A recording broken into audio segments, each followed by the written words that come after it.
This is our floor barbell hip thrust. So with this variation, when you're doing it from the floor as opposed to on a bench, what you're gonna find is that point where your hamstrings end and your glutes begin. This is where we're really looking to activate. So it's gonna be a little bit of a variation on which parts of the muscle fibers get attention.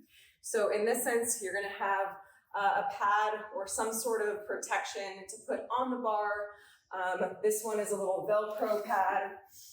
So sliding the legs underneath, something that you're gonna wanna consider when you're doing floor hip thrust like this is if you have 45 plates on either side, they're gonna be too big to get a full range of motion of dropping your hips and then raising them back up. So I find that 35s are the sweet spot in terms of sizing, and this is when the plates have different sizes. These aren't bumper plates, right? So with the 35s, I can get my legs underneath, and I can also get a full range of motion of dropping the hips to the ground and then bringing them back up.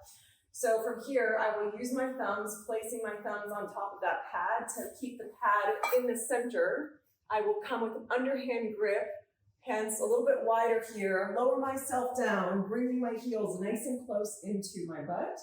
So from here, I'm gonna keep my arms locked out, so I'm pushing the bar away from me into my thighs. This helps it so that the bar doesn't roll back onto my stomach, so I'm keeping it locked in place there. My shoulders are pressing into the ground. I have a straight spine. When I look at my knees are driving out slightly.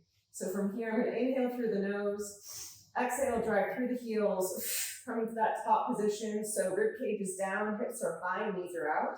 I'm staring straight in front of me. With a straight spine, I'm gonna inhale, tap the hips down to the ground. Exhale, up for 2.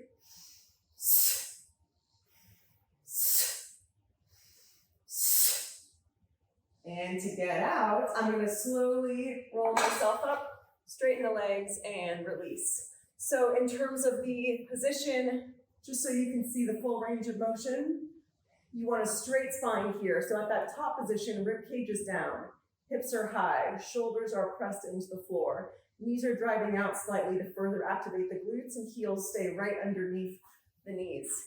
And that is our floor barbell hip thrust.